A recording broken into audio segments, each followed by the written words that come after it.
Hello friends, this is SP Singh and welcome to smarter everyday. तो dear friend, according to Kanpur university जो paper आपके objective होने हैं उसके 3 पेपर के हम लोग 50-50 क्वेश्चंस का कलेक्शन पहले कर चुके हैं। 3 क्लासेस हो चुकी हैं और जो पेपर 4th ए है आपका समावेशी शिक्षा, उसके 50 क्वेश्चंस आज हम कंप्लीट करेंगे। आपके पूरे पेपर का निचोड़ है ये 50 क्वेश्चंस, जिसमें आपके जो पेपर 4th है उसके 4 चैप्टर हैं उसमें। ठीक है, चारों चैप्टर का कलेक्शन इस 50 क्वेश्चंस में है। एक से बढ़कर के एक बहुत ही बेहतरीन, बहुत ही जबरदस्त क्वेश्चंस है। तो अगर आप लास्ट तक बने रहते हैं तो डेफिनेटली पूरा पेपर आपको यहीं से मिलने वाला है। ठीक है, तो चलिए शुरू करते हैं। सबसे पहला क्वेश्चन आपके सामने है, देखिए। और इन क्वेश्चंस को पढ़ते टाइम आप अपने साथ में पेन कॉपी रखिए।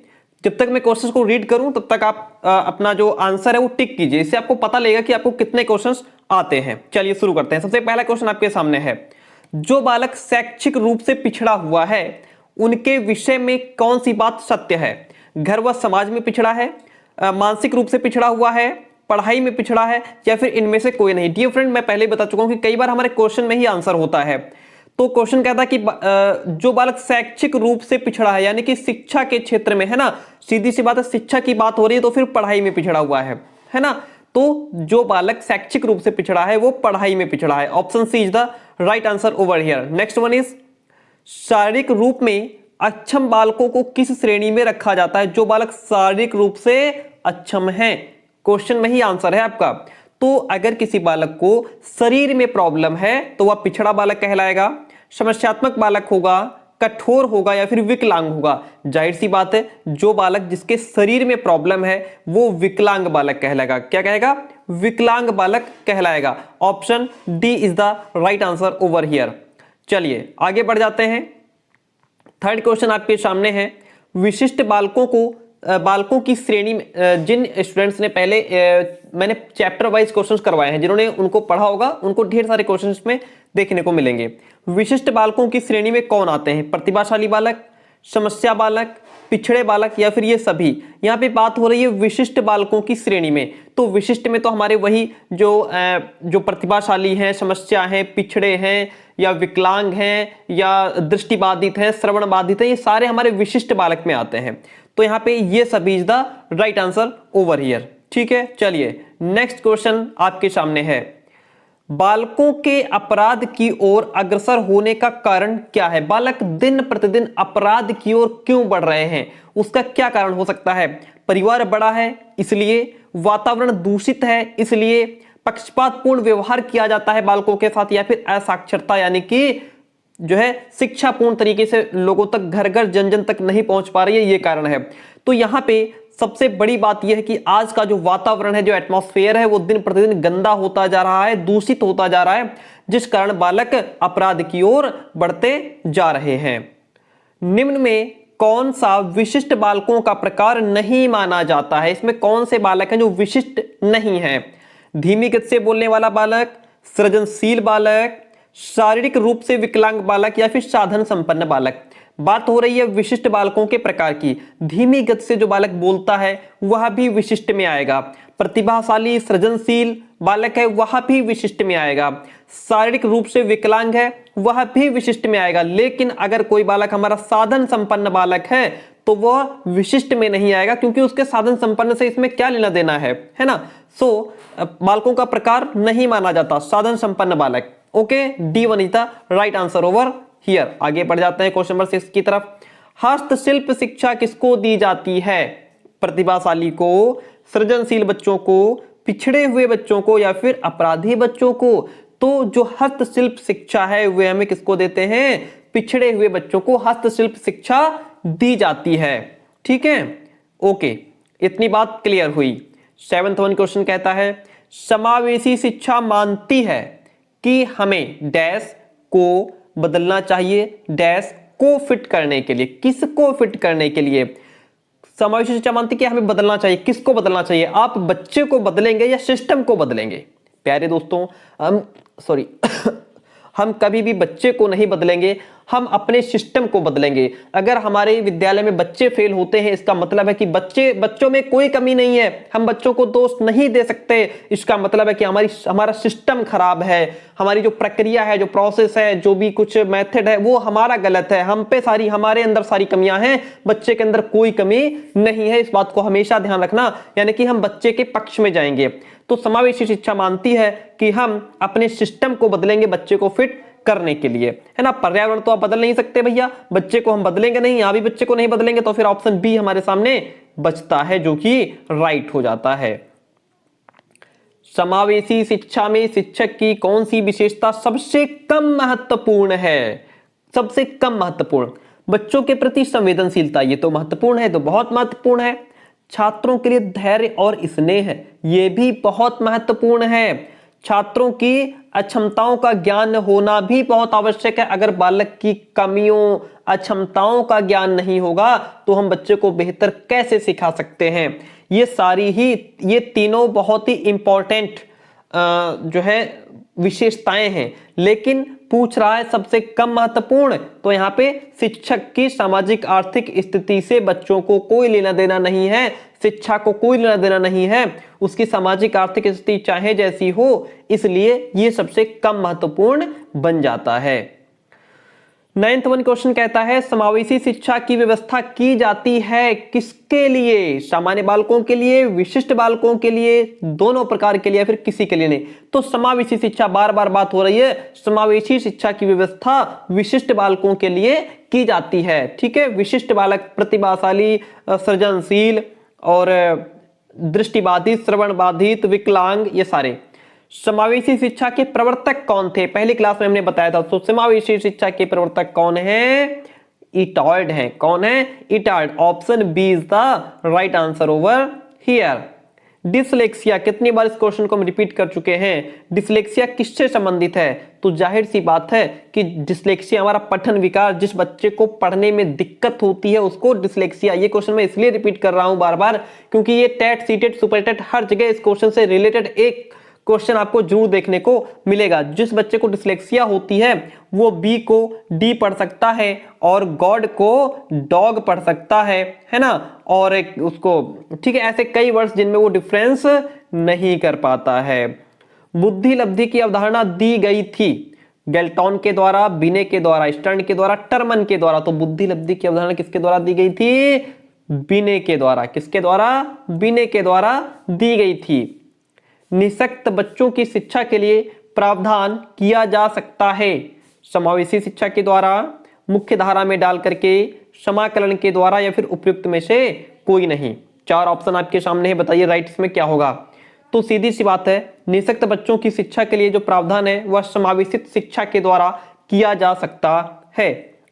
आगे बढ़ जाते हैं। व्यक्तिगत शिक्षार्थी एक दूसरे से डैश में भिन्न होते हैं। किस में?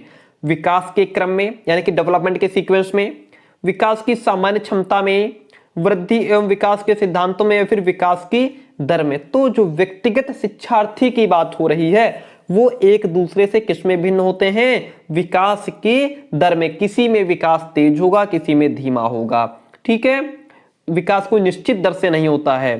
तो विकास की दर यहाँ पे option D is the right answer. CWSN का क्या अर्थ है? CWSN का क्या अर्थ है? देखिए, जस्ट मोमेंट प्लीज। CWSN का क्या अर्थ है? CWSN मतलब C से मतलब हो गया चिल्ड्रेन, W से विद, S से स्पेशल, N से needs. Children with special needs यानी कि विशेष आवश्यकता वाले बच्चे, विशिष्ट आवश्यकता वाले बच्चे। CWSN का मतलब चिल्ड्रन विद स्पेशल नीड्स, विशेष आवश्यकता वाले बच्चे। मानसिक रूप से पिछड़े बालक के अंतर्गत आते हैं। मानसिक रूप से पिछड़े हुए हैं तो मंदहीन, ये भी मानसिक रूप से पिछड़े हुए हैं। मूढ़ बुद्धि वाले भी मानसिक रूप से पिछड़े हुए हैं। जड़ बुद्धि वाले बालक भी पिछड़े हैं। तो फिर ये सभी is the right answer over here. D के साथ हम चले जाएंगे क्योंकि ये सारे ही हमारे मानसिक रूप से पिछड़े हुए बालकों को इंडिकेट कर रहे हैं। एक मिश्रित क्षमता समूह में विषम क्या है? अलग चीज कौन सी दिख रही है इसमें आपको? एक मिश्रित क्षमता समूह में विषम क्या है? लिंग और आयु, आर्थिक स्थिति, सामाजिक स्तर, ज्ञान और कौशल। देखिए यहां पे क्या है कि लिंग, अगर एक समूह है कोई तो उसमें एक लिंग के बालक हो सकते हैं, कोई दिक्कत नहीं है ना। सभी लड़कियां हो सकती हैं या सभी लड़के हो सकते हैं। आर्थिक स्थिति हो सकता है सभी अच्छे संपन्न परिवार से आते हो सकता है सभी एक ही जाति के हों। लेकिन विषम क्या है, लेकिन जैसे सामाजिक स्तर सबका सेम हो गया, आर्थिक स्थिति सबकी ठीक है, सभी लड़के भी हो सकते हैं सभी लड़कियां भी हो सकते हैं, लेकिन उनमें भी क्या अंतर हो सकता है, ज्ञान और कौशल का। कोई बच्चा बहुत अच्छा होगा, कोई उससे डाउन होगा, कोई उससे डाउन होगा, तो ज्ञान और कौशल यहां पे क्या है, विषम हो जाएगा। श्रवण बाधित, जो बच्चे सुन नहीं पाते हैं उनको पढ़ाने के लिए क्या प्रयोग की जाती है, ब्रेल लिपि, यंत्र, सांकेतिक भाषा या फिर इनमें से सभी। तो जो बच्चा सुन नहीं पा रहा है उसको आप कैसे पढ़ाएंगे बताइए, उसको हम संकेतों के माध्यम से पढ़ाएंगे। बच्चा सुन तो सकता नहीं है, उसको हम संकेत करके पढ़ाएंगे और कुछ चीजें दिखा करके पढ़ाएंगे, मॉडल ले लेंगे, चित्र ले लेंगे, है ना, ब्लैक बोर्ड पे कुछ बना करके समझा सकते हैं, संकेतों के माध्यम से समझा सकते हैं। जिस बच्चे को दिखता नहीं है, जो दृष्टिबाधित है, उसके लिए ब्रेल लिपि का यूज करते हैं। नेक्स्ट क्वेश्चन कहता है शारीरिक दोष के कारण पिछड़े बालक में क्या गुण विद्यमान होते हैं। पहरापन, ऊंचा सुनता है। जिस बालक में शारीरिक दोष होता है, ऊंचा सुनता है, वो हकलाता या तुतलाता है। आंख की कमजोरी हो सकती है। तो यहाँ पे बच्चा शारीरिक दोष के कारण ये सभी उसमें कमियां हो सकती हैं। ठीक है, ओके, बात क्लियर हुई। सिरिल बर्ट के अनुसार पिछड़े बालकों की बुद्धि लब्धि कितनी होती है। तो सिरिल बर्ट के अकॉर्डिंग पिछड़े बालकों की बुद्धि लब्धि 85 से भी कम होती है। क्या, 85 से भी नीचे होती है, 85 से भी कम होती है। 21 नंबर क्वेश्चन कहता है पिछड़े बालकों के लिए शैक्षिक लब्धि की अवधारणा किसने दी है। पिछड़े बालकों के लिए शैक्षिक लब्धि की अवधारणा किसके द्वारा दी गई है, धारणा है वो सिरिल बर्ट ने दी है। आगे बढ़ जाते हैं। विशिष्ट शिक्षा के लिए आवश्यकता किस चीज की होती है। विशिष्ट शिक्षा के लिए डॉक्टरों की आवश्यकता है, मनोवैज्ञानिकों की आवश्यकता है, विशिष्ट शिक्षकों की है या फिर इन सभी की।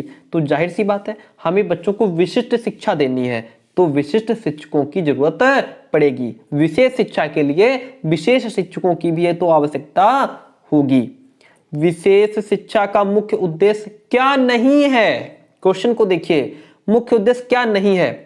बच्चों को आत्मनिर्भर बनाना नहीं है, दिव्यांग बच्चों के लक्ष्य निर्धारण करना नहीं है, उन्हें केवल मनोरंजन की सुविधा देना नहीं है, या फिर दिव्यांग बच्चों के लिए शिक्षण अधिगम सामग्री का निर्माण करना नहीं है। तो विशेष शिक्षा का मुख्य उद्देश्य सिर्फ और सिर्फ मनोरंजन की सुविधा देना नहीं है। Option C is the right answer over here. श्रवण बाधित के शिक्षण के लिए क्या उपयोगी है। जो बच्चा श्रवण बाधित है, सुन नहीं सकता है, तो उसके लिए हम चित्र की व्यवस्था करेंगे, मॉडल की व्यवस्था करेंगे, मानचित्र से समझाएंगे। इसलिए ये सारे ऑप्शन यहाँ पे आपके सही हो जाते हैं। विशिष्ट आवश्यकता वाले बच्चों को क्या कहा जा सकता है। अपवादी बच्चे कहा जा सकता है। क्या कहा जा सकता है, अपवादी बच्चे। जो बच्चे विशिष्ट आवश्यकता वाले हैं उनको अपवादी बच्चे कहा जा सकता है। बालक के पिछड़ेपन का क्या कारण हो सकता है। शारीरिक, मानसिक, वातावरण या फिर ये सभी कारण हो सकते हैं। तो अगर कोई बालक पिछड़ा हुआ है तो हो सकता है वो शरीर से उसको कोई प्रॉब्लम हो सकता है मेंटल प्रॉब्लम हो, या फिर उसको अच्छा एटमॉस्फेयर ना मिल पा रहा हो, इसलिए बालक पिछड़ गया है। तो यहाँ पे ये सारे ही कारण उसको हो सकते हैं। इन सभी कारणों से बालक पिछड़ सकता है। इसमें से कोई एक कारण होगा तब भी बालक पिछड़ जाएगा। ड्रग्स लेने वाले बच्चों की पहचान कैसे करेंगे आप कि ये बच्चा ड्रग्स लेता है। अकेले रहने की आदत होगी उसकी, अपने कर्तव्य से मुंह मोड़ेगा वो, आंखों के नीचे काले धब्बे भी होंगे, तो जाहिर सी बात है सारे ही गुण उसमें होंगे। वह ज्यादातर अकेले में रहेगा, अपने काम पर फोकस नहीं करेगा, आंखों के नीचे काले धब्बे भी मिलेंगे। ये सभी कारण उसमें देखने को मिल जाएंगे। निर्देशन का प्रकार नहीं है। देखिए निर्देशन, शिक्षा से रिलेटेड निर्देशन को शैक्षिक निर्देशन कहते हैं। ठीक है बात। अगर किसी को पर्सनल कोई निर्देशन चाहिए, किसी चीज के लिए सलाह चाहिए, निर्देश चाहिए, तो वो भी हम देते हैं। व्यवसाय से रिलेटेड निर्देशन होता है, यह भी देते हैं। लेकिन लिखित निर्देशन किसी भी प्रकार का निर्देशन नहीं होता है। यही पूछ रहा था। विशिष्ट वर्ग के बालक नहीं होते। कौन से बालक विशिष्ट वर्ग में नहीं आते हैं। प्रतिभाशाली, ये तो विशिष्ट वर्ग में आते हैं। पिछड़े बालक भी विशिष्ट वर्ग में आते हैं, विकलांग बालक भी विशिष्ट में आते हैं, लेकिन सामान्य बालक अलग होते हैं। सामान्य और विशिष्ट ही होते हैं जिसमें सामान्य अलग होते हैं। तो जो सामान्य बालक हैं वो विशिष्ट में नहीं आते हैं। मानसिक रोगों का मनोवैज्ञानिक कारक क्या है? सामाजिक तनाव, दूषित समाज, प्रजातीय भेदभाव, उपयुक्त सभी। मानसिक रोगों का मनोवैज्ञानिक, साइकोलॉजिस्ट पूछ रहा है, सिर्फ साइंटिस्ट नहीं, साइंटिफिक नहीं पूछ रहा है। तो यहां पे आपका क्या हो जाएगा, ये सारे ही हो जाएंगे। ठीक है, मानसिक रोगों का जो मनोवैज्ञानिक कारक है उसमें सामाजिक तनाव भी हो सकता है, समाज का दूषित होना भी हो सकता है, जाति धर्म को लेकर कोई जो भेदभाव होता है वह भी हो सकता है। आगे बढ़ जाते हैं। अपराधी बालक कौन है? जो असामाजिक काम करते हैं वो अपराधी हैं, जो शिक्षक के लिए सरदर्द बने हुए हैं वो अपराधी हैं, जो कक्षा में अव्वल आते हैं, फर्स्ट आते हैं, बढ़िया रैंक लेके आते हैं, या जो समाज में रहना पसंद नहीं करते हैं। तो जाहिर सी बात है अपराधी कौन है? जो असामाजिक काम करते हैं, ऐसे काम जिनको समाज स्वीकार नहीं करता, जो समाज के हित में नहीं है, लेकिन बालक वही काम करता है, तो वह क्या हो जाएगा? अपराधी हो जाएगा।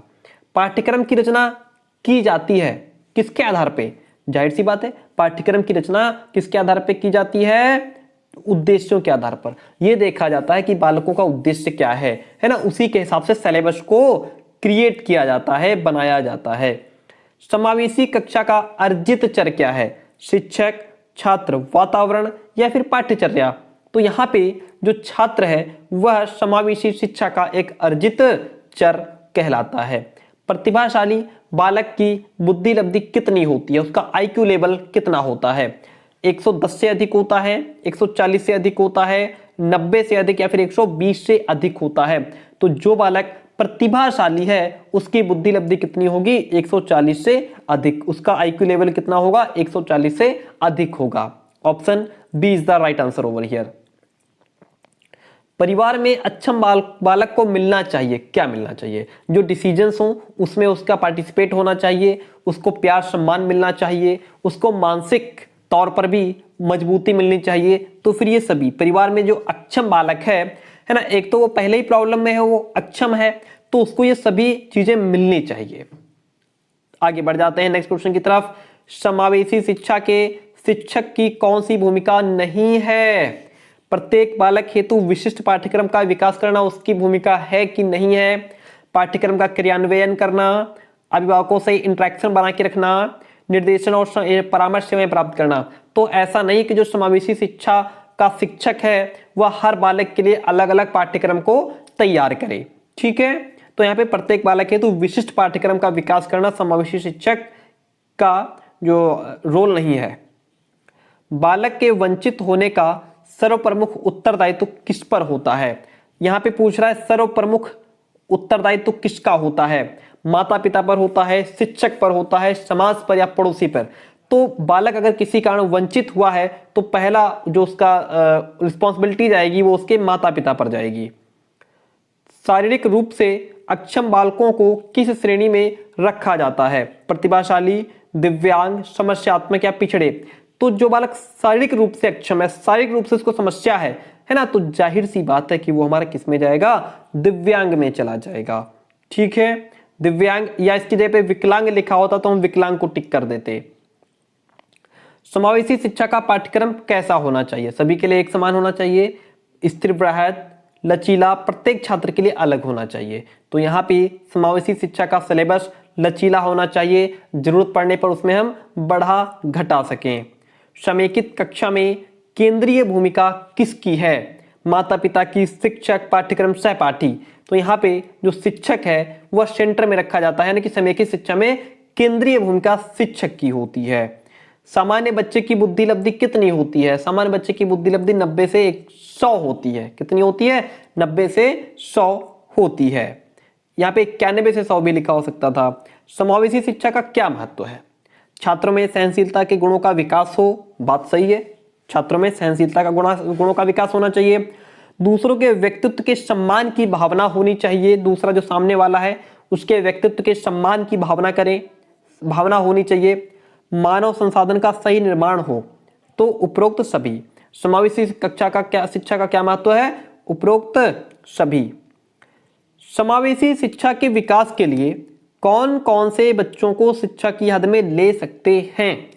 कार्यशील बच्चों को, सड़कों पर पाए जाने वाले बच्चे, प्रवासी श्रमिकों के बच्चे, या फिर उपरोक्त सभी। तो यहाँ पे क्या होगा, ये सारे बच्चों को हम ले सकते हैं। Option D is the right answer over here. समावेशी बालक समूह बनाते हैं, कैसा? समांगी, असमांगी, विषमांगी, उपरोक्त सभी। तो समावेशी बालक विषमांगी समूह बनाते हैं जिसमें समांगी और असमांगी दोनों का मिश्रण होता है। सूक्ष्म शिक्षण तकनीक का विकास हुआ था, कहां हुआ था? तो सूक्ष्म शिक्षण जो माइक्रो टीचिंग टेक्निक है उसका जो डेवलपमेंट हुआ था, विकास हुआ था, वो हमारा कहां हुआ था? स्टैनफोर्ड विश्वविद्यालय में, स्टैनफोर्ड यूनिवर्सिटी में हुआ था। विशेष शिक्षा व्यवस्था का मुख्य उद्देश्य क्या है? क्षमता विकास करना। क्या है? विशेष शिक्षा व्यवस्था का मुख्य उद्देश्य क्षमता विकास करना है। ऐसा नहीं कि शिक्षा के केंद्र खोले, छात्रावास की व्यवस्था या फिर केवल दृष्टिबाधित, ऐसा कुछ नहीं है, क्षमता विकास करना। निर्धन बच्चों के लिए किस प्रकार की शिक्षा व्यवस्था की गई है? जो गरीब बच्चे हैं, निर्धन है, मध्याह्न भोजन योजना MDM ठीक है की गई है, उनके लिए निःशुल्क शिक्षा होनी चाहिए, छात्रावास की व्यवस्था हो। तो ये सभी इज द राइट आंसर। निर्धन बच्चों के लिए इन सभी प्रकार की शिक्षा की व्यवस्था की गई है। डिस्कैलकुलिया, डिस्कैलकुलिया यानी कि कैलकुलेशन से संबंधित है। कैलकुलेशन किसमें आता है? गणित में आता है। जिन बच्चों को गणित में दिक्कत होती है, बहुत जल्दी उनको ना काउंटिंग लर्न होती है, ना टेबल्स लर्न होते हैं, अक्सर वो एडिशन सब्ट्रैक्शन में प्रॉब्लम करते हैं, तो डिस्कैलकुलिया से रिलेटेड उनको बीमारी हो सकती है। बाल अपराध का आनुवंशिक कारण क्या है? आनुवंशिक, जो आज मैंने क्लास ली थी उसमें डिटेल में मैंने समझाया हुआ है, आनुवंशिक और वातावरण का क्या प्रभाव पड़ता है बालक पर। अपराधी प्रकृति हो सकती है, उत्पादक गुणसूत्र हो सकते हैं, शारीरिक रचना हो सकती है, तो ये सभी। तो बाल अपराध का आनुवंशिक कारण क्या है? ये सभी। इससे बालक क्या हो सकता है? बाल अपराध की तरफ बढ़ सकता है। उससे पहले हम आपको बता दें, ये मेरा दूसरा यूट्यूब चैनल है, आप चाहें तो मुझे यहाँ भी फॉलो कर सकते हैं, लिंक डिस्क्रिप्शन बॉक्स में दिया हुआ है। इंस्टाग्राम का भी लिंक डिस्क्रिप्शन बॉक्स में दिया हुआ है। क्लास कैसी रही कमेंट करके मत जाइएगा, सॉरी क्या बोल गए, कमेंट जरूर कीजिएगा, ठीक है? Like and comment please. समावेशी शिक्षा में मूल्यांकन में शिथिलता दी जानी चाहिए। केवल अक्षम बच्चों को, अक्षम और सक्षम को, सक्षम छात्रों को, प्रत्येक छात्र को। तो समावेशी शिक्षा में मूल्यांकन में शिथिलता केवल अक्षम बालकों को दी जानी चाहिए, ठीक है? एक लाइक एक कमेंट तो बनता है। क्लास कैसी रही जरूर बताइएगा। Thank you.